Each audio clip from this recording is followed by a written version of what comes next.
So I've been working on a long article on pre-Islamic Arabia, which is a contribution to the Oxford Companion to Roman History. And I've been working on this with the epigraphist Ahmed al-Jalad.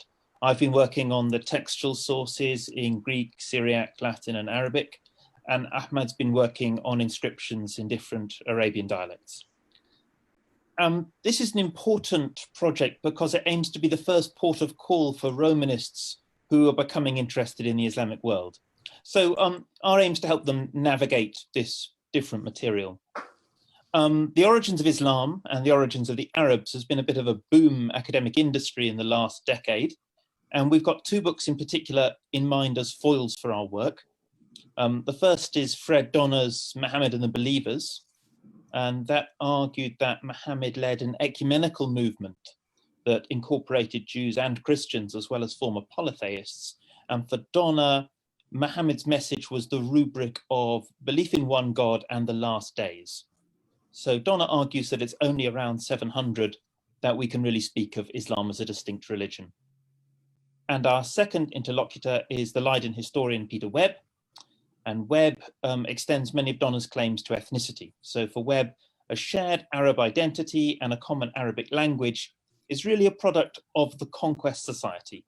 So for Webb, Arab identity and Arabic language are transmitted in military cantonments that the conquerors founded in Iraq, such as Basra and Kufa. So he says there's no Arabs before this conquest of the 7th century. Now, there's much in these theses to recommend them, and Ahmed and I agree, for instance, that later Muslim historians are very willing to describe groups in the past as Arabs when there's very little contemporary evidence that they actually thought of themselves as such or used Arabic. So a good example is the population of Yemen. Yemenis in the 4th, 5th, 6th centuries use a variety of Semitic languages that are fairly unrelated to modern Arabic and are much closer to Ethiopic. And when they do use the word Arab, they're referring to the Bedouin of the empty quarter. They don't use this term for themselves. So I think in the case of South Arabians, there's a really strong case to be made that this population only began to think of itself as Arab in the aftermath of the conquests, in an era when being Arab and being Muslim are highly advantageous. But on the other hand, we think there's several areas where Webb pushes a good argument too far. So the epigraphic studies reveal that Arabic language was widespread in the Arabian Peninsula, though it's written in lots of different dialects. And we stress that Arab kings who fought on behalf of Persian and Roman empires played a really important role in disseminating the Arabic script and Arabic poetry. And we really think this is a prerequisite for the Quran, which already has a sense of its audience as Arabs and as users of the Arabic language. Historians of the Roman Empire have often written about how contact with empire strengthened, solidified barbarian confederations. This is argued for groups like the Franks and the Goths. And we propose a similar model here for the Arabs. So we say that employment by imperial states gave people across the frontier experience and wealth they couldn't otherwise have enjoyed. But it also gave them cultural cohesion. This wealth is channeled into prestigious cultural displays and the deliberate celebration of nomadic culture.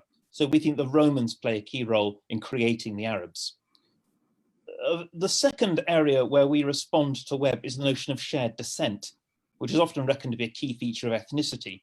And we highlight the role of Jewish and Christian ethnography in speaking of the inhabitants of the Arabian Peninsula as a single people, that is, as descendants of Ishmael, the children of Abraham by his concubine Hagar. And the earliest Christian observers of Muhammad's career identify descent from Ishmael as a key part of Muhammad's message. Muhammad wasn't only calling his listeners to worship one God, he was making them aware of their shared descent from Ishmael and therefore their inheritance of an Abrahamic covenant. And the decision of early Muslims to target Palestine in the invasions and the use of Jerusalem as the earliest direction of prayer both make sense. This is because Muslims are the new recipients of an Abrahamic covenant and the land of Palestine. Thank you very much.